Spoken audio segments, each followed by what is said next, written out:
the John Hopkins and the Bill and Melinda Gates Foundation.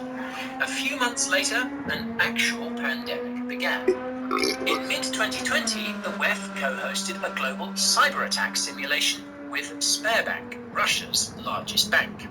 Given the aftermath of Event 201, this has led to speculation that a cyber attack is around the corner.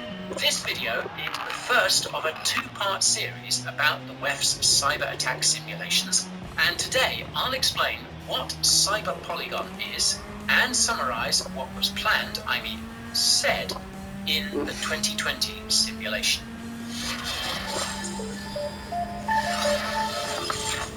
First up, Cyber Polygon is an annual cybersecurity event hosted by Bizone, a cybersecurity subsidiary of Sberbank. The first Cyber Polygon event took place in 2019, and it included simulations for DDoS, web application, and ransomware attacks. Unfortunately, the footage of Cyber Polygon 2019 has been removed from YouTube. Fortunately, it's still possible to download a PDF summary of the event. The summary reveals that there were a limited number of participants, with the only notable one being IBM. The WEF was not yet involved. That said, the WEF's cybersecurity initiatives predate Cyber Polygon by more than a year. The WEF announced the Global Center for Cybersecurity at its annual Davos conference in January 2018. Note that we summarized the WEF's 2023 Davos conference, and that video will be down in the description. Now, at some point in 2019 or 2020, the WEF partnered with Sberbank to organize Cyber Polygon 2020. Not surprisingly, Cyber Polygon 2020 was much larger than the 2019 edition. Over 120 organizations from 29 countries were involved, and the online event had over 5 million viewers from 57 countries. The website for Cyber Polygon 2020 explains that many of these 120 organizations chose to remain anonymous, but it reveals that lots of big names were involved. Besides Deutsche Bank and Ernst & Young, ICANN is noted as being one of the key partners. ICANN provides global internet infrastructure. Now, whereas the focus of Cyber Polygon 2019 was DDoS, web application, and ransomware attacks, the focus of Cyber Polygon 2020 was a so-called digital pandemic. This digital pandemic would affect everything from financial infrastructure to healthcare and would have a global impact.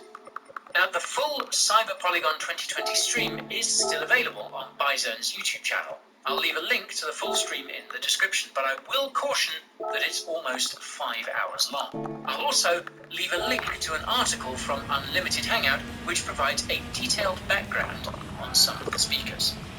So, Cyber Polygon 2020 began with opening remarks from Sberbank CEO Herman Gref.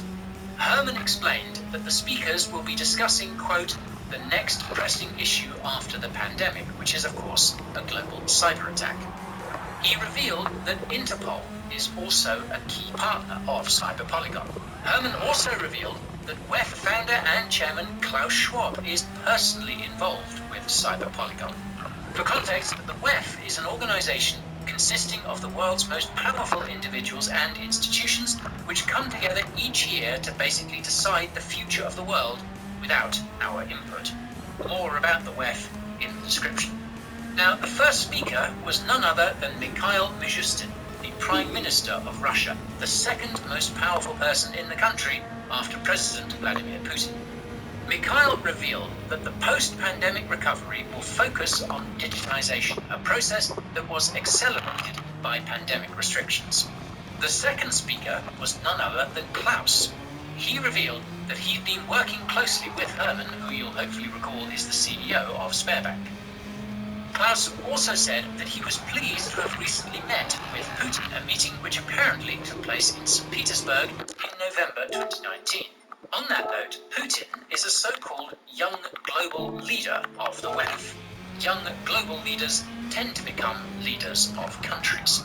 Although the WEF removed Putin's profile from its website after Russia invaded Ukraine, the association has led to speculation that the war is being used as a pretext for a cyber attack.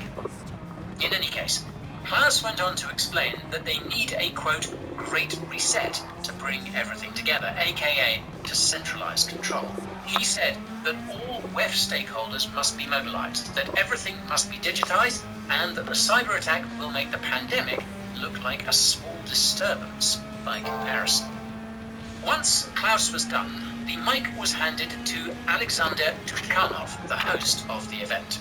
Alexander explained that a cyber attack simulation will be taking place in real time at the Sberbank headquarters during the event, with ByZone employees being hackers and participants being the cyber defenders. Alexander then said that it's been, quote, Adamika, we know what happens to your home also happens to you.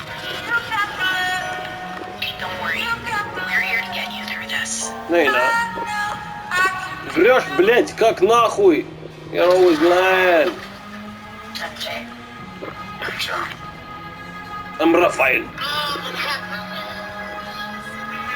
Banking card and marriage. Bitch, when did you find out that an Asian chick will ever hang out with us? Since the Fourth Industrial Revolution was announced by the WEF. He said that the WEF's initiative has resulted in two groups, those who support it and those who don't. oppose it. He asked whether trust or fear will be the motivator for future cooperation. If that wasn't crazy enough, Alexander went as far as to ask whether it will take another crisis to unite the world once the pandemic is over. If you watched our video about how to survive the Great Reset, you'll know that the WEF seems to be keen to create crises for this exact purpose, centralized control. This ties into what was said by the third speaker. They somehow everyone justifies their ways. They somehow justify it. Frequent contributor to the WEF's somehow they're mentally value-wise after the pandemic is over, and justifying what they're doing. Digital ID is the key to successful digitization. Tony went on Like to complain that governments it's weren't because doing of them enough that the privacy-preserving world technologies, and then warned that a, quote, globally impactful scandal is inevitable soon. He also said that the lack of cooperation in the pandemic response makes him concerned that digitization will fail. As I mentioned in that video about how to survive the Great Reset, you'll know that Klaus saw the pandemic as an opportunity to test the Great Reset philosophy. Klaus acknowledged that the WEF's top-down approach failed, which is why they're now focusing on young global leaders for a bottom-up approach. Speaking of which, the fourth speaker was Jeremy Jurgens, Chief Business Officer at the WEF. Jeremy explained that the speed of digitization will drive the kind of intimate public and private cooperation the WEF is looking for. Note that private and public integration are common in authoritarian regimes. Amen. Jeremy went on to explain that there will be another global crisis, that it will be worse, and that it will happen fast. He then revealed that the WEF has been working closely with intelligence agencies on cybersecurity related to energy infrastructure, and asked what would happen if the energy grid went down. Not very subtle. Speculation aside, the fifth and sixth speakers were Sebastian Tolstoy, head of Ericsson's Russian operations, and Alexei Kornia, CEO of MTS, Russia's largest telecom company. The pair talked